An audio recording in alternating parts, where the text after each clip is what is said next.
ये कहानी मेरी और मेरी माँ की एक दोस्त की है जो कि हमारे यहाँ रेंट पर रहती थी। मैं उन आंटी को अंजलि आंटी कहकर बुलाता था और उनके पति एक गवर्नमेंट जॉब करते थे। लेकिन वह घर से बाहर पहाड़ों पर जॉब करते थे। वहां पर टीचर की जॉब किया करते थे।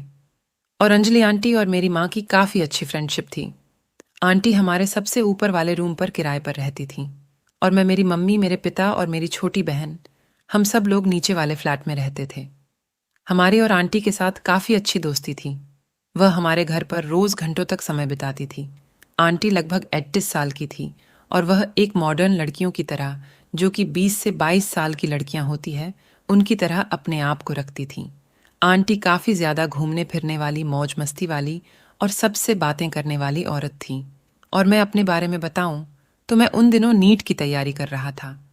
मेरे 12वीं के एग्ज़ाम ख़त्म हो चुके थे और मैं अब अपने घर पर रहकर ऑनलाइन कोचिंग करता था। मेरे पिता एक मल्टीनेशनल कंपनी में जॉब किया करते थे और मेरी बहन, छोटी बहन, जो कि हॉस्टल में पढ़ती थी, तो घर पर मैं, मेरी मम्मी रहती थी और आंटी का हमारे यहाँ पर आना जाना लगा रहता था। मुझे आंटी काफ़ी ज़्यादा अच्छी लगती थी, लेकिन मैं उनसे ज़्यादा बात नहीं करता था क्योंकि मैं काफ़ी ज़्यादा शर्मिला लड़का था। एक दिन आंटी हमारे घर पर आई हुई थी और मेरी मम्मी बाहर मार्केट में सामान लेने के लिए गई थी। तो आंटी मेरे पास आकर बोली कि बेटा, तुम्हारे पास कुछ मूवीज़ पड़ी है, क्योंकि मैं घर पर बोर हो रही थी। मैं मूवीज़ देखना चाहती हूँ, तो उन्होंने अपना फ़ोन मुझे दे दिया कि तुम इसके अंदर मूवीज़ डाउनलोड करके डाल दो। जब से कि मैं उनका फ़ोन लिया तो मैंने देखा कि उनके फ़ोन में काफ़ी सारी वह वाली मूवीज़ पड़ी है, जिसका मतलब आप समझ चुके होंगे कि मैं किसके बारे में बात कर रहा हूँ। तब मैंने सोचा कि आंटी इस तरह की औरत है कि जो कि यह सब भी देखती है और इन सब बातों में भी काफ़ी ज़्यादा इंटरेस्टेड है। तो मैं उनके फ़ोन में काफ़ी अच्छी अच्छी मूवी डाल दी, जिनके अंदर काफ़ी ज़्यादा रिलेशनशिप बनी हुई थी, जिन्हें देखकर उन्हें मज़ा आ गया। और वह अगले दिन आकर बोली कि मुझे तो मज़ा आ गया जो तुमने मूवीज़ डाली थी। और वह मुझे देखकर स्माइल देने लगी और उसके बाद उन्होंने मुझ पर ट्राई मारना स्टार्ट कर दिया। लेकिन मेरे दिल में ऐसी कोई भी फीलिंग्स नहीं थी, क्योंकि मैं उनकी इज्जत करता था। लेकिन उन्हें देखकर मुझे भी कुछ ना कुछ हो जाता था, क्योंकि वह अपने आप को इस तरीके से रखती थी जैसे कि एक 20 से 22 साल की लड़की हो, और मेरी उम्र भी उस समय लगभग 22 साल थी। वह एक दिन हमारे घर पर आई और बोले कि बेटा, मेरे साथ ज़रा मार्केट तक चलो। और मैं उनको अपनी बाइक के पीछे बिठाकर ले गया और उन्होंने मुझे काफ़ी टाइट तरीके से पकड़ रखा था और वह मुझे पूरे रास्ते बात करती भी आएगी। तुम्हारी कोई गर्लफ्रेंड है? नहीं तो मैं, कैसी लड़कियां पसंद है? और फिर मैंने सोचा कि अगर मुझे ट्राई कर रही है तो मैं क्यों शर्माऊं। अब मैं भी पीछे नहीं हटूंगा। फिर मैं उनसे बिना शर्माए बात करनी स्टार्ट कर दी कि मुझे लड़कियों में कोई भी इंटरेस्ट नहीं है। फिर उन्होंने बोला हंसते हुए, क्या तुम्हें लड़कों में इंटरेस्ट है? फिर मैं भी बोला कि नहीं नहीं, मुझे लड़कियों ना लड़कों में इंटरेस्ट, मुझे तो भाभीस और आंटी में इंटरेस्ट है। और यह बात सुनकर उन्होंने मुझे जोर से मुक्का मारा और हंसने लगी कि अच्छा बेटा, मैं तो तुम्हें बड़ा सीधा समझती थी, लेकिन तुम तो 10 कदम आगे निकले। मैंने बोला हाँ, क्यों नहीं। और फिर धीरे धीरे मुझे पता लगा कि आंटी अपने पति के अलावा भी किसी के साथ रिलेशनशिप में है, क्योंकि अंकल बाहर रहते थे तो आंटी का मन कैसे लगता है। वह तो काफ़ी ज़्यादा मौज मस्ती वाली औरत थी, क्योंकि मैंने उनको एक दिन फ़ोन देखा था तो फ़ोन पर व्हाट्सएप पर मैंने उनकी काफ़ी सारी चैट्स पढ़ी, जिनसे मुझे लगा कि वह तो किसी और के साथ रिलेशनशिप में है। फिर मैंने एक दिन उनसे पूछ लिया कि आप किसी और के साथ रिलेशनशिप में हैं? तो उन्होंने मुझे अपनी सारी बात बता दी कि तुम किसी को बताना मत, लेकिन हाँ, मैं किसी और से प्यार करती हूँ।